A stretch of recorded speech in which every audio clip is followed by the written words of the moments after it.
কার্যালয় একটা হলো, এই কার্যালয়টা সুন্দর করে সাজিয়েছে মানুষের সাথে যোগাযোগের জন্য।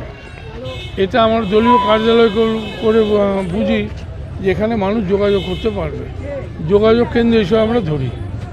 আমরা করি মা মাটি মানুষের দল, মমতা ব্যানার্জির দল। আমরা মানুষের জন্য দল করছি। মানুষ কোথায় জানো, তাদের কোথাও অসুবিধা নিয়ে এলে আমার দলীয় কর্মীদের কাছে, যারা এলাকায় নেতৃত্ব দেয়, লোকাল লিডার, তাদের জন্য অবজ্ঞা না করে। মমতা বন্দ্যোপাধ্যায় এটা বারবার বলে, মানুষকে অবজ্ঞা করা যাবে না। মানুষের জন্যই আমাদের এই দল, মানুষের জন্যই মানুষের আশীর্বাদ নিয়ে আমরা ক্ষমতায়। সুতরাং মানুষকে কোথাও অবজ্ঞা করলে মমতা বন্দ্যোপাধ্যায় এটা বরদাস্ত করবে না বলে দিচ্ছে।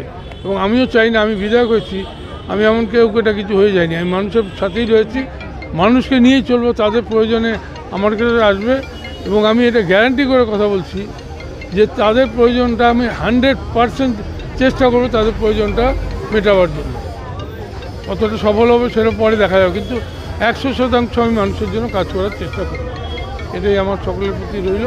আজকে সুন্দর আয়োজন, ব্লাড ডোনেশন প্রোগ্রাম, এই দলীয় অফিস উদ্বোধনে একটা সুন্দর অনুষ্ঠানকে রেখেছে ব্লাড ডোনেশন। আমি গোবিন্দ মুখার্জিকে আন্তরিকভাবে ধন্যবাদ জানাচ্ছি। সে এই কাজটা তার সঙ্গী সাথীদের নিয়ে করেছে। এভাবেই যেন আগামী দিনে আরও ভালো ভালো কাজ করে। আর কিছু বস্ত্র বিতরণ আছে, কম্বল বিতরণ আছে। শীত তো কলকাতা আসছেই না, পেপারে দেখছি, টিভিতে দেখছি, সর্বদাই হাহাকার পড়েছে কখন শীত আসবে। শীতের অপেক্ষা আমরা রয়েছি। শীতের আমেজ রোদ্রে বসে যেটা পাওয়া যায়, এখানকার রোদ্রে যারা বসে রয়েছে আমাদের কথা শোনার জন্য, তারা কষ্ট পাচ্ছিল। হাত দিয়ে, শাড়ির আঁচল দিয়ে তাদের ঢাকার চেষ্টা করছিল। এই সময় তো আরামসে এই শীতটা উপভোগ করা উচিত রোদ দিবসে, সেটা হচ্ছে না। এটা আমাদের অদ্ভুত ব্যাপার। রক্তদান শিবির তো সবচেয়ে জরুরি কর্মসূচি। মানে পৃথিবীতে কোনো ফ্যাক্টরি তৈরি হয়নি যেখানে রক্তের উৎপাদন হতে পারে। এটা একমাত্র মানবদেহেই হয়। আর যখনই প্রয়োজন হয় মানুষকে এগিয়ে আসতে হবে নিজের শরীরে রক্ত দিয়ে অপর মানুষের প্রাণ বাঁচাবার জন্য। পার্টি অফিস উদ্বোধনে রক্তদান শিবির, এইটা তৃণমূল কংগ্রেসের সংস্কৃতিকে ব্যক্ত করে যে পার্টি অফিস মানেই রাজনৈতিক কর্মক্ষেত্র নয়। পার্টি অফিস মানেই সেইখানে ভর করে রাজনীতি শুধু নয়। পার্টি অফিস মানে তার পরিবেশ এখন বদলে গেছে। পার্টি অফিস মানে পার্টি পরিষেবা। আমরা পরিষেবা দেওয়ার জন্য পার্টি অফিস করি। তার নিদর্শন আজকে ব্লাড ডোনেশন ক্যাম্প। নতুন বছরের সূচনার প্রাক্কালে রয়েছে, কি বলবেন? নতুন বছরে মানুষের বোধোদয় ঘটুক, ভারতবর্ষে মানুষের জন্য মানুষের সরকার গঠন হোক, এই প্রার্থনা ঈশ্বরের কাছে করুন। শ্রী গোবিন্দ মুখার্জি, যার পোশাকি নাম মৃণাল মুখার্জি। কি বলবো, আমাদের যে মেন প্রেরণা, আমাদের সবার মনের মানুষ, কাজের মানুষ, কাছের মানুষ,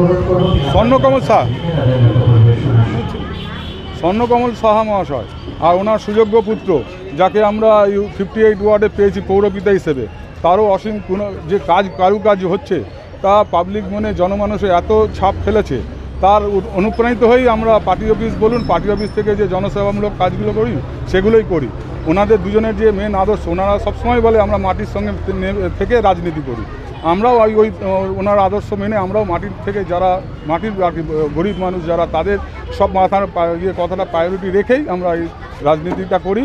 আর তার জন্যই এই পার্টি অফিসটা, যাতে মানুষের জনসেবা কাজ করতে পারি আমরা।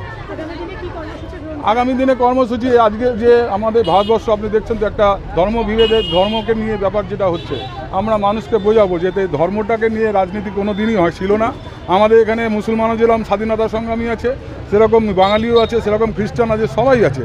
সুতরাং এই যে সমন্বয় যে ছিল এতদিন, সেই সমন্বয়টাকে যে বিজেপি সরকার ভাঙতে চাইছে, সেই ভাঙাটা যাতে রোধ করতে পারি, মানুষের মনের মধ্যে দাগ কাটতে পারি, সেটাই আমাদের আগামী দিনের কর্মসূচি। হ্যাঁ, আপনার পুরো নাম? আমার নাম হচ্ছে মৃণাল মুখার্জি, আমি 58 ওয়ার্ডের সাধারণ সম্পাদক।